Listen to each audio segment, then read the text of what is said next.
ओम साईराम मैत्रिणींनो, घेवरारी सखी यूट्यूब चॅनलमध्ये तुमचे सहर्ष स्वागत आहे। हे पहा, आजच्या व्हिडिओमध्ये आपण बॅक बोट नेक आणि फ्रंट डीप नेक या ब्लाऊजविषयी तुम्हाला थोडीशी माहिती सांगणार आहे। बरेचशा आपल्या ताईंना यामध्ये कन्फ्युजन आहे। पहा, समोरच्या गळ्यामध्ये मागच्या गळ्यामध्ये आता कस्टमरचा माझ्याकडे या पद्धतीचा ब्लाऊज नव्हता, त्यामुळे हे पहा मी माझे शिवलेले ब्लाऊज आहेत ते तुम्हाला दाखवत आहे। पहा, आता ह्याचा बॅक जो आहे तो बोट नेक आहे आणि फ्रंट जो आहे तो डीप नेक आहे।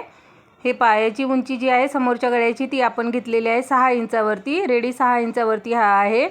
अशाच पद्धतीचा माझा दुसराही ब्लाऊज आहे। पहा, काही प्रॉब्लेम येत नाही। मी ज्या पद्धतीने कटिंग करते त्या पद्धतीने तुम्ही नक्की करून घ्या, कुठेही काही अडचण येणार नाही। जर आलीच तर तुम्ही मला नक्की कमेंट करून विचारा। एक वेळा फक्त तुम्ही साध्या ब्लाऊज पीसवरती कटिंग करून स्टिचिंग करून पहा स्वतःच्या मापाचा। जर काही अडचण आली तर नक्की कमेंट करून विचारा। सेम त्याच पद्धतीचा पहा, हाही ब्लाऊज माझा सेम तसाच आहे। मलाही समोर पॅक नेक आवडत नाही, त्यामुळे मी समोर डीप नेक घेतलेला आहे आणि बॅक जो आहे तो आपला बोट नेक आहे। आता दोन्ही ब्लाऊज पहा सेम पद्धतीचे आहेत, सेम साईज याच्यावरती आपण घेतलेली आहे। हे पहा, आता ह्याची मी तुम्हाला नॉर्मल कटिंग करून दाखवते, थोडंसं म्हणजे तुम्हालाही समजेल। पहा, अशा पद्धतीचे हे दोन ब्लाऊज मी तुम्हाला आता दाखवलेले आहेत। आता माझ्याकडे पेपरही नाही आहे एवढा मोठा, पण परंतु आता जो आहे त्यामध्ये मी तुम्हाला ॲडजस्ट करून दाखवते। पहा, आता ह्याची पूर्ण उंची बसत नाही आहे, मी फक्त तुम्हाला गळ्याचा आणि मुंड्याचा शेप देऊन दाखवणार आहे। 30 साईजच्या मापाचं मी तुम्हाला आता कटिंग दाखवते, कारण आपल्याकडे छोटा पेपर आहे त्यामुळे। पहा, आता इकडे आपल्याला 30 साठी शोल्डर जे आहे ते घ्यायचं आहे 6.5 इंचावरती। दाखवल्याप्रमाणे पहा, व्यवस्थित 6.5 इंचावरती शोल्डर देऊन घ्यायचं आहे। त्याच पद्धतीने खाली 6.5 इंचावरती तुम्ही मार्क करून घेऊ शकता, जेणेकरून सरळ रेषेमध्ये येणार आहे। त्याच पद्धतीने पहा, आता ह्याचे मुंडा जो आहे तोही आपल्याला 6.5 इंचावरती देऊन घ्यायचा आहे। 30 छातीच्या मापाचा जो बोटनेक ब्लाऊज असतो त्यासाठी आपल्याला 6.5 इंच शोल्डर आणि 6.5 इंचच मुंडा घ्यायचा असतो। सेम पद्धतीने घेतलं ना तर कुठेही काहीच अडचण येत नाही। पहा, आता इकडे 30चा जो चौथा भाग येणार आहे तो आपला येणार आहे 7.5 इंचावरती। 7.5 इंच बरोबर आपण मार्क करून घेतलेला आहे। पेपर थोडा छोटा आहे, याच्यामध्ये मार्किंग जी आपण पुढे मार्जिन ठेवतो ती आता याच्यामध्ये बसत नाही आहे। 7.5 इंचावरतीच बरोबर हा पेपर आहे, मी फक्त तुम्हाला दाखवण्यासाठी इथे करत आहे।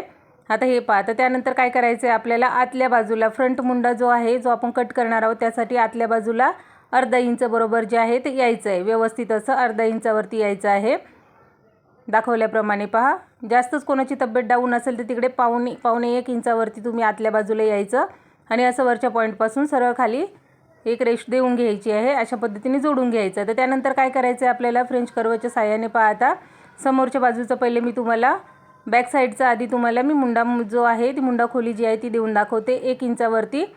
पहा, आपण जे 6.5 इंचावरती घेतलं होतं तिथे आणि इथे आतल्या बाजूला 6 इंच झालेला आहे, जो आतला मुंडा आपण समोरचा घेणार आहोत तिथे 1 इंचावरती। अशा पद्धतीने दोन्ही बाजूने 1-1 इंचावरती मार्क करायचं आणि फ्रेंच कर्वच्या साहाय्याने पहा व्यवस्थित असं आपल्याला जे आहे ते बॅक मुंड्याचा आणि फ्रंट मुंड्याचा जो आहे तो आकार देऊन घ्यायचा आहे। तो आहे तो बॅक मुंड्याचा झाला। आता फ्रंट मुंड्यासाठी सेम आपल्याला अशाच पद्धतीने आकार देऊन घ्यायचा आहे, दोन्ही 1-1 इंचावरती देऊन घ्यायचं आहे। अशा पद्धतीने जर देऊन घेतलं तर कसलीच अडचण येणार नाही आहे।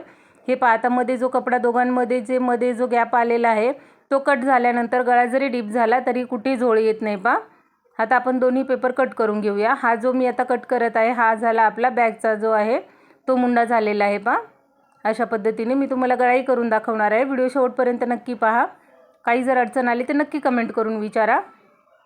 एक ताई आहेत आपल्या, त्यांना खूप कन्फ्युजन झालेलं, त्यामुळे खास हा मी व्हिडिओ घेऊन आलेली आहे पहा तुमच्यासाठी। त्याच पद्धतीने पहा, आता आपल्याला समोरच्या मुंड्यासाठी आकार देऊन घ्यायचा आहे। पहा, आता एवढा जर एक्स्ट्रा कपडा निघाला तर आपल्या इथे काखीमध्ये कुठेही झोळ येणार नाही आहे। पहा, खेचल्यासारखंही होणार नाही, ताणल्यासारखंही होणार नाही, गळाही डीप होणार नाही। आता कशा पद्धतीने समोरचा आणि मागचा गळा कट करायचा ही मी तुम्हाला दाखवते फक्त सॅम्पल म्हणून। 30 साईजचं हे आहे मार्किंग, त्या पद्धतीने तुम्ही समजून घ्यायचं आहे। प्रत्येक साईजसाठी वेगळी मार्किंग असते। नेकची जी आपली रुंदी असते ती उंची ती दोन्हीही सगळे गोष्टी चेंज होतात, जसं माप चेंज होतं त्या पद्धतीने चेंज होतात। पहा, आता इकडे काय करायचं आहे आपल्याला, 4.25 इंचावरती गळा रुंदी देऊन घ्यायची आहे। इथे 4 इंच घेतली तर खूप जास्त होणार आहे, 3.5 इंच पण कमी पडते, त्यामुळे आपण 4 इंचावरती 4.25 इंचावरती गळा रुंदी घेतली, 3.5 इंचावरती गळ्याची उंची घेतलेली आहे। हे आहे आपलं बॅकसाठी। अशाच पद्धतीने व्यवस्थित मार्क करायचे। 4.25 इंचावरती जी आहे ती त्याची रुंदी देऊन घ्यायची आहे आणि 3.5 इंचावरती जे आहे दाखवल्याप्रमाणे पहा उंची घ्यायची आहे बोटनेकसाठी। हे आहे आपलं बॅकचं मार्किंग। मी जस्ट फक्त तुम्हाला दाखवत आहे, इथे पेपर कमी आहे माझ्याकडे, समजून घ्यायचं आहे आणि व्हिडिओ शेवटपर्यंत पाहायचं आहे, त्याशिवाय काही समजणार नाही आहे। हे पहा, अशा पद्धतीने देऊन घेतलं। त्यानंतर आता जो कॉर्नर आहे गळ्याचा खालची बाजू जी आहे तिथून 1.5 इंचावरती बरोबर मार्किंग करून घेतलं आणि त्यानंतर फ्रेंच कर्वच्या साहाय्याने आपल्याला बरोबर इथे जे आहे ते आपल्याला गळ्याचा जो शेप आहे तो देऊन घ्यायचा आहे। अशा पद्धतीने शेप दिल्यानंतर खूप व्यवस्थित आणि एकदम परफेक्ट बसतो पहा। अशा पद्धतीने जो आहे तो आपण बॅकचा शेप देऊन दिला। आता याच्यानंतर तुम्हाला हवा तर तुम्ही खालच्या बाजूने नेक तयार करू शकता। हे फक्त मी तुम्हाला वरच्या बाजूचा जो गळा आहे तो दाखवलेला आहे। आता त्यानंतर पहा, आता आपण बोटनेक जेव्हा ब्लाऊज शिवतो त्यानंतर समोरचा गळा जो आहे तो जास्त रुंद घ्यायचा नसतो आपल्याला। ह्या साईजसाठी 30साठी 5.5 इंचावरती भरपूर आहे, त्यामुळे मी 5.5 इंच गळ्याची उंची आणि अर्धा इंच जी आहे ती शिलाई मार्जिंगसाठी अशा पद्धतीने 6 इंचावरती जे आहे त्याचा बॉक्स तयार करून घेतला। रुंदी जी आहे ती आहे तशीच आपल्याला ठेवायची आहे आणि त्यानंतर इथेही कॉर्नरपासून 1.5 इंचावरती बरोबर आपल्याला मार्क करून घ्यायचं व्यवस्थित असं। आता इथे कधी 2 इंचावरती तुम्हाला करावं लागेल जेव्हा हेवी साईज येईल त्यावेळेस, कारण तो गळा जास्त पसरट होईल त्यामुळे। आता 2-3 प्रकारचे गळे मी इथे तुम्हाला मार्किंग करून दाखवणार आहे।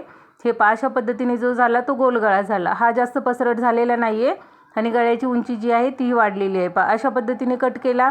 त्यानंतर आता इथे आपण पानगळाही घेऊ शकता पहा। हे पहा, अशा पद्धतीने व्यवस्थित घ्यायचं आणि अर्धा इंच फक्त खाली पानगळ्याचा त्याला शेप देऊन घ्यायचा आहे। अशा पद्धतीने झाला हा आपला पानगळा तयार। आता यानंतर पहा, अजून एक गळा दाखवते मी तुम्हाला। इथे तुम्ही पंचकोनी गळा तयार करू शकता। त्यासाठी काय करायचं आहे पहा, गळ्याच्या खालच्या बाजूने 2 इंचावरती बरोबर सरळ रेषेमध्ये अशी आपल्याला मार्किंग करून घ्यायची आहे। त्यानंतर गळ्याच्या बाहेर जे आहे तिथे आपल्याला अर्धा इंच जायचं आहे। हे दाखवल्याप्रमाणे व्यवस्थित अर्धा इंच जायचं। त्यानंतर फ्रेंच कर्वच्या सहाय्याने पहा इकडेही आपल्याला व्यवस्थित असा शेप देऊन घ्यायचा आहे। नवीन असाल तर फ्रेंच कर्व नक्की घ्या मैत्रिणींनो, ह्याने तुम्हाला कुठल्याही ब्लाऊजमध्ये कटिंगमध्ये कसलाही प्रॉब्लेम येणार नाही आहे। याचा आपल्या म्हणजे टेलरिंगसाठी आहे ना ह्या फ्रेंच कर्वचा खूप उपयोग होतो। हे पहा, अशा पद्धतीने व्यवस्थित असं इकडेही आपण पंचकोनी गळ्याचा जो आहे तो आकार देऊन घेतलेला आहे। आता 3 पद्धतीचे गळे मी तुम्हाला लगेचच्या लगेच दाखवलेले आहेत पहा। अशा पद्धतीची कटिंग केली तर कुठेही तुम्हाला अडचण येणार नाही, कसलाही प्रॉब्लेम येणार नाही, गळा रुंद होणार नाही, मोठा होणार नाही। फक्त सांगितलं ह्या मेथडने तुम्ही कटिंग करायचं आहे। डीप नेक असू द्या किंवा छोटा नेक असू द्या, कुठेही अडचण येणार नाही। व्हिडिओ पाहिल्याबद्दल मनापासून सर्वांचे धन्यवाद। Bye bye.